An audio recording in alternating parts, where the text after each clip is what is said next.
All right, let's talk about a topic that people have been giving a lot of hot takes on recently. And if you've been playing D&D for a while, running games, seeing players come and go, you've dealt with the changing editions and all of the controversy at Wizards of the Coast, you've noticed this shift as well, probably. And at the core of this shift, it seems like a lot of people think is Critical Role. Now, I'm not trying to bash Critical Role. I'm not trying to hype Critical Role up. I enjoy the stream. I watched the first couple campaigns. I haven't kept up with campaign 3 as much. I've been running my own YouTube channel, so I don't have a lot of extra time like I used to. But in general, I enjoy what they do. There are obviously things that I don't love about it, but I don't have extreme feelings one way or the other. What I'm here to do is look at the actual facts of what's happening, what they've accomplished, what they've done, and how that has affected the D&D landscape as a whole for everybody. If you're watching this, I assume you know what Critical Role is. They started as a home game, they did a stream, they've become a whole franchise with board games and all sorts of other things. So let's start with the part that probably has the most direct impact on your games. It's called the Critical Role effect. It's been around for a while. I'll do a real brief explanation. The idea is that seeing them play their game, because they're a group of professional voice actors, they're a group of professional creators. They've all been working in the creative industry for a long time. They obviously do what they do very well, especially the acting part.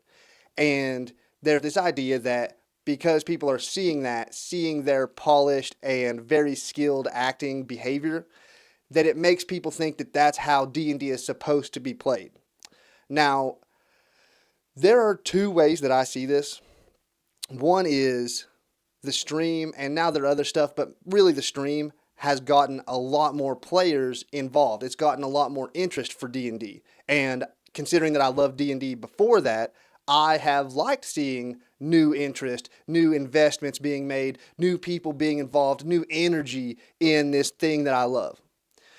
And also, it's been nice that it's been less stigmatized lately because more people know about it. When I mention it, people aren't as like, oh, D&D, you know what I mean? So that has been nice. But as far as the impact on your table, how people play, how people expect you to play, how people expect you to DM, I have personally felt the pressure of knowing that my players expect me to at least somewhat live up to what Matt Mercer is doing. I feel like all of my NPCs need voices. I feel like the story needs to be narratively weighty. It needs to have consequences that matter, and that I need to include all of the players' backstories and make them matter to the story and include them each individually the way that they do on Critical Role. Now, that feeling doesn't always feel great, but that pressure to make my game better, I don't necessarily see as a bad thing. Because I do see those things like having a strong, consistent narrative, trying to hit emotional beats, and including players' backstories, and trying to act out my NPCs the best that I can. I'm not a professional actor. I see those as positive things to strive for. Now, my players, all players are different. All players come to D&D for different reasons. Some of the players I've played with really enjoy roleplay. They really enjoy voicing their characters and acting out their characters and trying to have those emotional moments. That's what they're here for. Some of my players that I've had and still do have will pretty much just chill and hang out until combat starts. And then their eyes light up, they're swinging their swords, they're rolling dice, they're casting spells, they're here for it. And they like that. They're okay with that. The point is about dealing with this Critical Role effect when it comes to your players is part of your job as a DM is to give each one of your players the game that they want, the game that they enjoy, the game they want to play. You can't give one person everything they want all the time and ignore other players. Not everybody wants a Critical Role style game in that they don't want to be like one of those players. Not everybody wants to be crying at the table or having these big emotional monologues. And that's okay. The players that want to do that, you let them do that. You give them opportunities to do that. And the players that don't, you give them the fun combat. You give them their moments. It sounds a little counterintuitive to say this, but you don't want any individual player to love every second of your game because that means you're leaving somebody else out and they're probably not enjoying any of it. So you have to diversify it to each of the players' enjoyment. And the Critical Role effect can make those players who don't want to role play, who don't want to do voices, feel the pressure like that they're doing something wrong.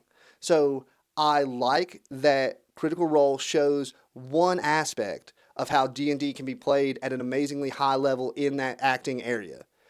That's not required for everyone to enjoy the game. And I think it's important that you make sure your players understand that they don't have to do that. In fact, roleplay is more about making decisions that your character would make, getting in your character's head, than it is being a professional actor and doing a voice. The next way that Critical Role might be having a negative impact on D&D is they started out as basically the poster children for D&D. They were a lot of people's first experience with D&D. They introduced a lot of people to Dungeons and Dragons.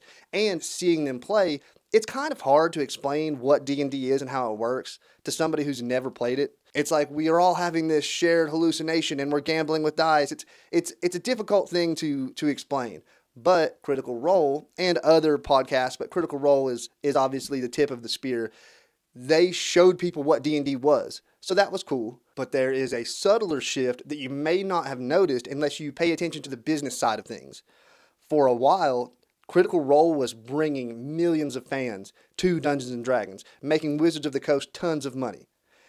Well, recently, within the last few years, I think 2022, they started Darrington Press, which is their own publishing company. They're creating this large franchise beyond just playing their game or doing their stream.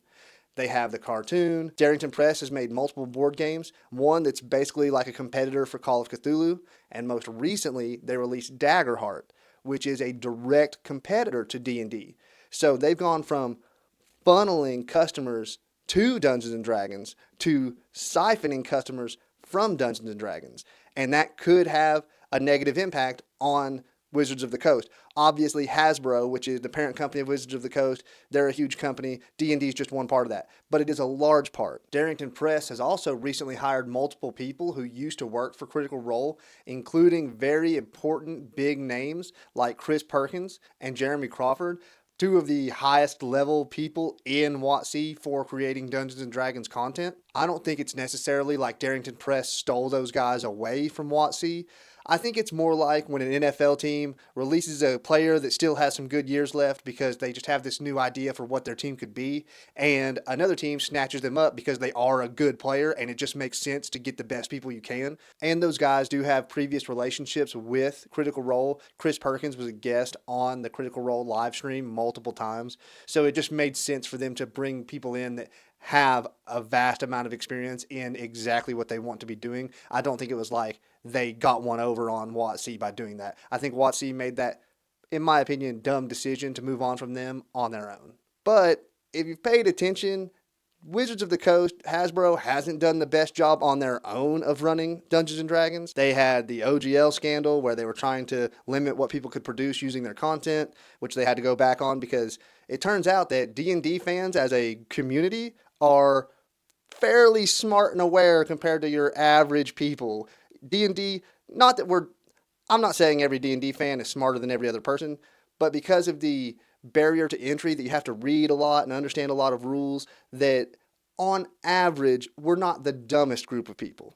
So when they tried to pull a fast one with the OGL thing, people caught on really quick and they got justifiably upset about it. And then you have the whole Sigil VTT that got launched and taken down the same day. So there has been internal struggles with Wizards of the Coast that Critical Role didn't cause, but that they shine a light on because their own company, their own franchise, has been running things a little bit smoother and not making the same mistakes that Hasbro and WotC have been making. So with Daggerheart now being released, they're a direct competitor, and they are having a direct impact on the way that Dungeons and Dragons, the way that WotC wants to run their company. Because just this week, WotC decided that they are going to transition D&D to the franchise model.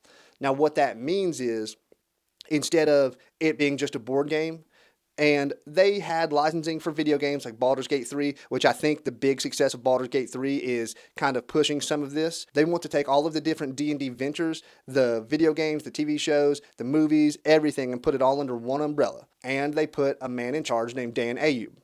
He was a team lead with Microsoft and 343 Industries for some of the Halo games, Halo Reach and Halo Infinite. He's worked with other big gaming companies. He has a lot of experience with AAA video games. I think that is a sure sign that D&D wants to move more into the digital age. And I think that's been influenced by Critical Role, especially having the cartoon and having these other things that they're expanding. And Critical Role is going to keep expanding. They're going to keep making more things. I would not be surprised if they didn't eventually make a video game. But I think that WotC is missing something here. I think that one of the things that makes D&D feel special to all of us, one of the things that made people turn to it during the pandemic, was that it is more personal than watching a movie or playing a video game. That interaction between people. And that's part of what made the stream so popular in Vox Machina is they gave us the vibe of just being regular people. Now, however you feel about the way the show developed and the way it got more polished and their acting got a little bit more refined, you can feel however you want to feel about that. I'm not going to comment on that. When it started, they just acted like regular people. And I think that's what connected a lot of us to it. And that personal connection is what makes a lot of us love D&D. Most of my best friends are people I've played D&D with.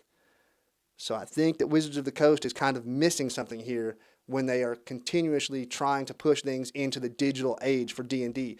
They're not understanding what makes their game special. And as far as Daggerheart is concerned, is it going to take D&D's place as the primary TTRPG? Everybody knows D&D is the world's greatest role-playing game. Is the new world's greatest role-playing game going to be Daggerheart? Here is my opinion. Based on the mismanagement of D&D that WotC has done over the last few years, a lot of people have been turning to other systems, not just Daggerheart. Daggerheart's very new, but Pathfinder, Shadow Dark, people are even going back and playing GURPS, and Daggerheart is another alternate system. Yes, they have a very large fan base that they can kind of sweep over to Daggerheart, and most of those people are D&D fans because they played D&D through their streams. But here's the thing about people abandoning D&D to play any of these other systems is none of us really play D&D. Not really. We use D&D as the base for our games, but I don't know anybody who doesn't add homebrew rules that they either made up or found online, or steal rules from other games like Call of Cthulhu or Pathfinder. And even if you are somebody who tries your hardest to run D&D rules as written, chances are you still forget stuff sometimes. You still mess up rules sometimes. You still have to make decisions in the moment that you don't remember the exact rule and you have to decide right then what to do. So even the people who are trying their hardest aren't really playing D&D exactly as it's written. So all of us are kind of playing our own TTRPG, the game that we have created using D&D as the base and deciding what we want to change and what we want to keep. And I think taking rules from other systems is great. It's a great way to enhance D&D, especially for specific instances. And I think Daggerheart is going to be another system that people use to take rules from, to add to their D&D games, and to make the whole thing better. Your game is your game. No other table, no other D&D game or Daggerheart game, no other TTRPG game is going to be run the way that you run yours. It's a very personalized thing, and I think that's beautiful. WotC doesn't own your imagination, and Critical Role doesn't own your table. I'm going to take a second to talk about something that I think is a little bit silly, that I've seen in my comments a lot lately, and that's that D&D has gone woke, and it's ruining the game, and Critical Role's woke, and it's all this liberal nonsense ruining the game. And I don't really care about that stuff. I don't really care about politics. I don't have an opinion one way or the other. If the matron mother of Menzo Baronzon changes, let me know. But real world politics, I should probably care more, but I don't. I spend most of my time thinking about the books I'm writing, the fantasy worlds I'm building, and the games I'm going to run for my players. If you don't like that stuff, don't include it in your game. No one can make you put things in your game that you don't want. If a new book has a transgender character or whatever, I don't know. If it has something that you don't like, don't use it. And if you're on the other side, if you like all that stuff and you don't want one of these characters to be straight and you want to change them to be gay or whatever, you can do that too. It's your game. No one is making you include or exclude anything that you don't want to have. So, like I said, I don't really have an opinion one way or the other on the whole woke business, but the idea that somebody else can ruin your game with their ideas is nonsense. Nobody else's ideas need to be put into your game. It's your game, so chill.